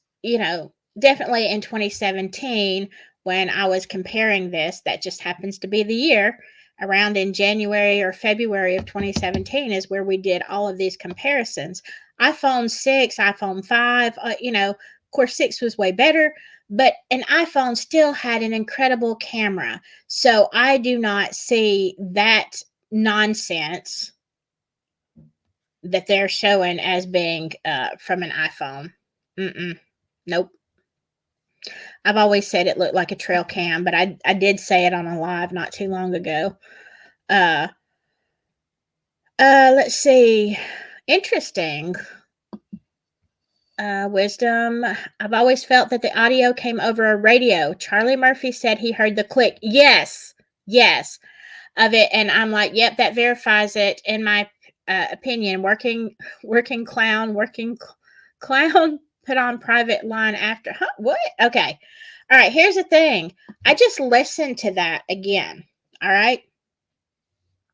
I just listened to it over and over, and I can't remember why. Some video I had it on loop that I was watching, and I happened to be at work. I was doing some paperwork, and I had was listening to a video, and they had they probably looped it like 20 times. And the one thing I noticed in that loop is I was like, hey, especially now there is a sketchy part somewhere else in there, but at the very end, I'm sitting there at work and it just hits me. I'm like, oh my God, that's a police radio, because it has this little, it's a certain sound. I hear it. I have to carry a radio. I hear it 1,000 times a day when I'm at work. And I just didn't I don't know.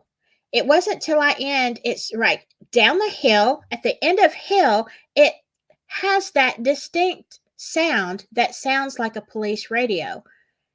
And I was like, oh crap. If that is a police radio,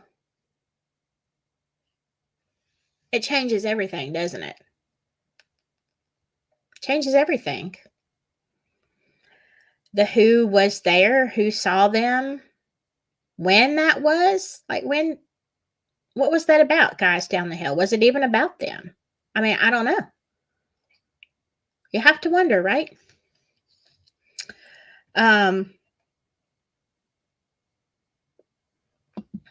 Let's see, Chevy Killer. I believe, in my opinion, they were going to use the video of BG that would have been in the PCA saying that we have him on video. Yeah, I thought that. You're absolutely right. And I thought that when I read the PCA too. You didn't even say nothing about the video or audio and stuff. What? This is the wild goose chase you've had us all on for the last 5 or 6 years, but you're not going to put it in the PCA? The heck? Yeah, that was very, very sketch. Oh, okay. I have not seen you before. All the shirts. All the shirts? Am I saying that? Hello, everyone. And that is why no witness sees the little guy that works at the pharmacy or his car. Okay, I'm not sure what you're referring to. Is it the trail cam? Is it the audio and video that don't match? Yeah, I mean, come on. Absolutely.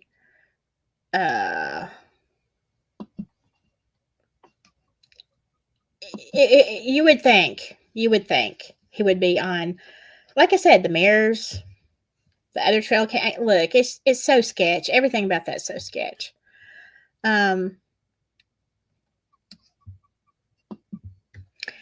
Samantha says, anybody tried to run the odds on all these coincidences and connections in these two cases, Flora and Delphi? Don't believe there's a number that high for those odds. Yeah, somebody we should collaborate, y'all that are members. I mean, and I just say that because it's easier for me to have a discussion. But yeah, we should really do like a whiteboard on all the connections between Delphi and Flora, because I realize it's a small county, but it gets pretty interesting. You're like, the what? We really should. Oh,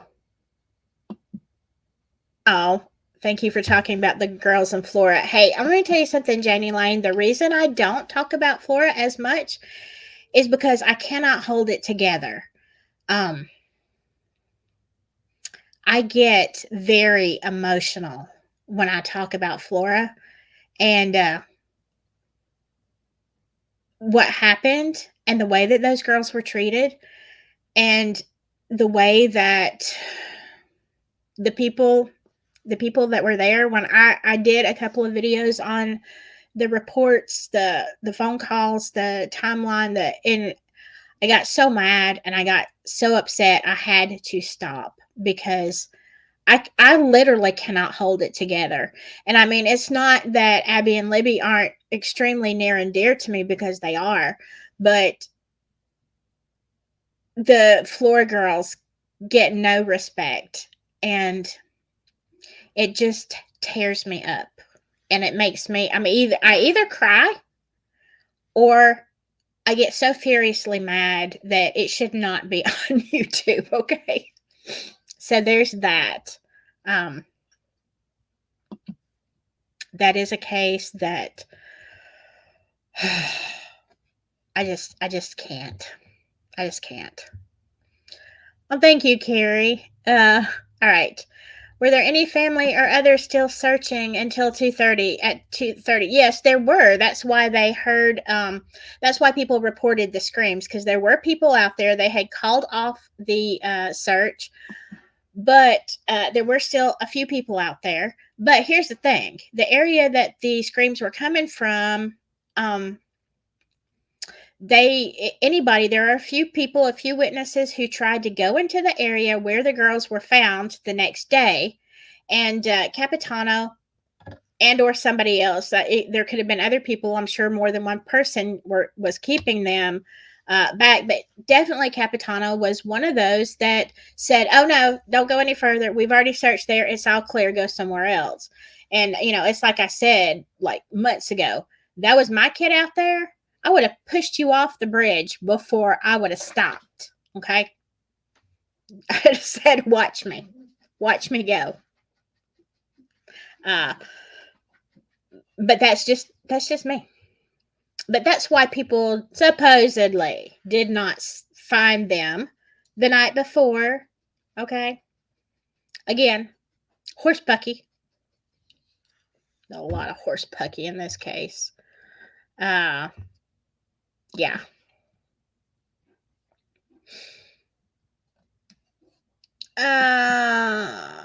Arson. Let's see. Does anyone know what the resigned Flora fire captain said the cause of the fire was? I know they proved arson, but what did he say? I thought that's what he said as well. Is it not?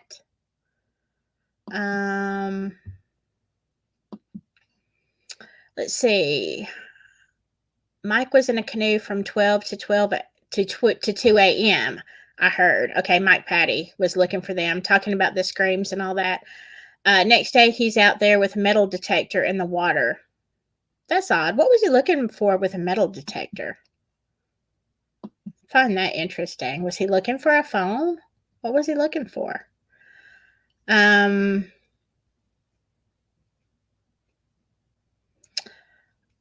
Let's see. We're talking about the arson. And like I said, I'm trying to keep this one on Delphi so I don't lose my cookies here.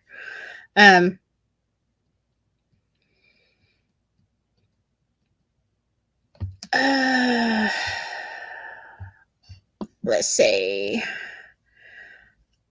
Wisdom Sleuth 2 Chevy Killer. Have to pull the clips together where everybody back then was discussing it. I know some people have got those saved. Which clips are those?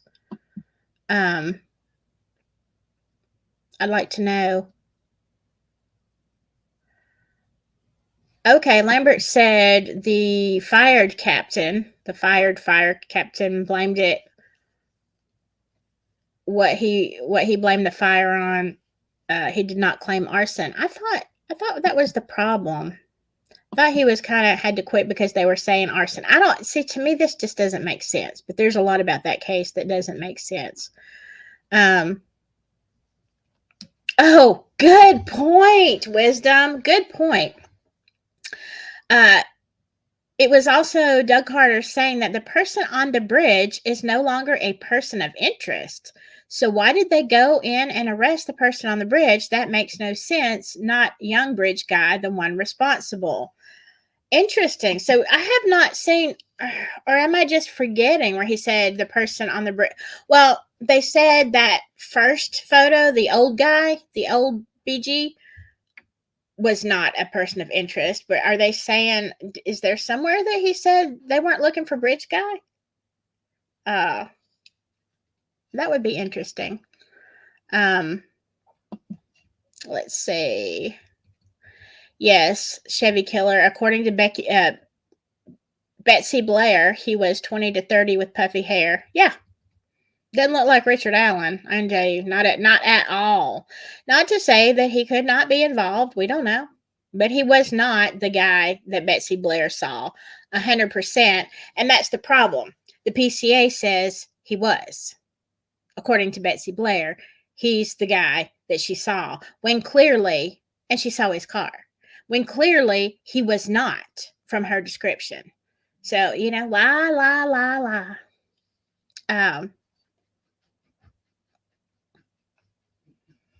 My perpetual apologies. So what is, okay, there's some folks up there named Whiteman. Though, ironically, one of them was Westfall's landlord. Are you talking about in Flora? Okay. Somebody explain that to me. If you don't want to put it out in public, email me. I'd like to know. All right. Let's see. How far are we? We've gone a long time. Time is it? Yeah, we're about coming up on that time. I know y'all get tired.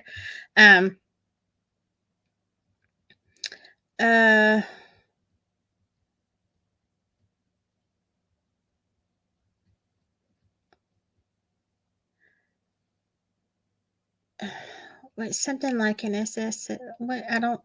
Okay. Lambert says, I understood the captain claimed, talking about the fire chief, claimed something like as SS. Says okay. The new investigators found, that it was like an electrical fire. Yeah, they did say that at first. Now, the memory's coming back. They did say it was some kind of electrical fire, and then the investigators said arson. And that's why he had to go. Interesting. Yeah, I actually forgot that. Thank you. All right. Anything else? Anything else that I am missing? All right. Because I am about to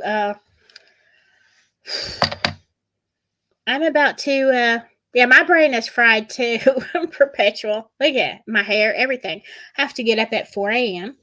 So yeah, comment if you're on the replay crew, and please comment anything that we've asked questions about. If you know, if you do not want to put it out in public, I do have a Discord. It should be listed on my about page. I think the link to Discord, if it should still work. If it doesn't, email me at silkyandsouthern@gmail.com. I will be glad to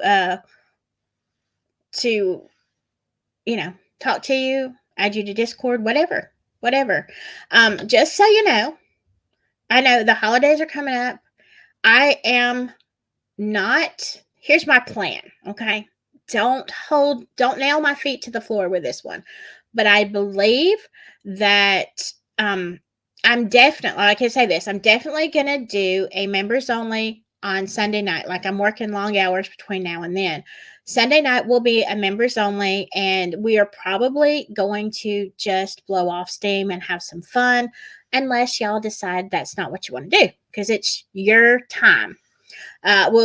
We may be talking about some funny holiday fails or memories or whatever, and we're just gonna have some fun. Now, unless you want to talk Delphi, I may do a live, like a serious live on Sunday afternoon, but that's not in stone, okay? Because I don't really know. There's a lot of things I'm working on in the background, and I don't want to present it until I feel really comfortable with everything. A lot of people are sending me some very good information, kind of in the background, not like breaking news, but stuff that's very important. Like tonight, the culture, the crime culture in Carroll County. Very important to know when you're looking at a case. So it's iffy, but I will let you know. I probably will not do any lives the week of Thanksgiving because of, well, it's the holidays. Unless I go live with somebody else. Now I may change my mind because I want to tell you something. When I don't talk to y'all for a few days, because I can't because of my work schedule, like I really miss you. I really miss talking to y'all and hearing your wonderful thoughts and your great theories and your information. I always learn so much, and I appreciate you all so very much. And yeah, so I might hang out on the holidays with you because like I just miss y'all, and I really do care about what you think. Now, if I don't, it's just because I got caught up. I have to work Thanksgiving, so there you go. There's that. And I kind of need a break. Now, if there is some jaw-dropping news in Delphi, of course, I will figure out a way or time to go live. So, other than that, after Sunday, probably take a week off and just enjoy your families, give your people extra hug. I saw earlier, who was it? Was it Keith? It was so far back up here. Was it Keith Kellogg? Somebody had I think it was, or was it Kevin? Was it Kevin or Keith? I'm sorry. It was one of you that had a family member pass away. I am so sorry. And I know that makes the holidays worse.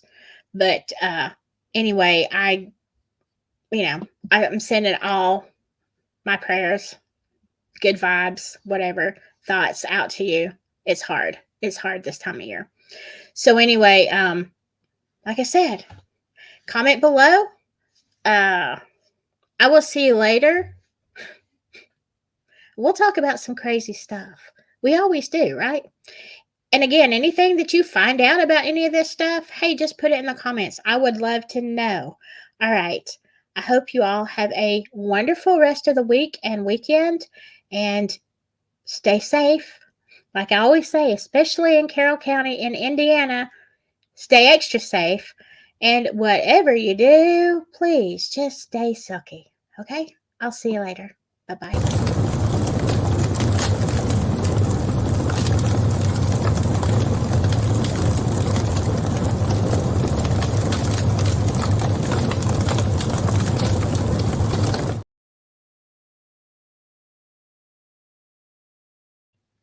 What just happened here?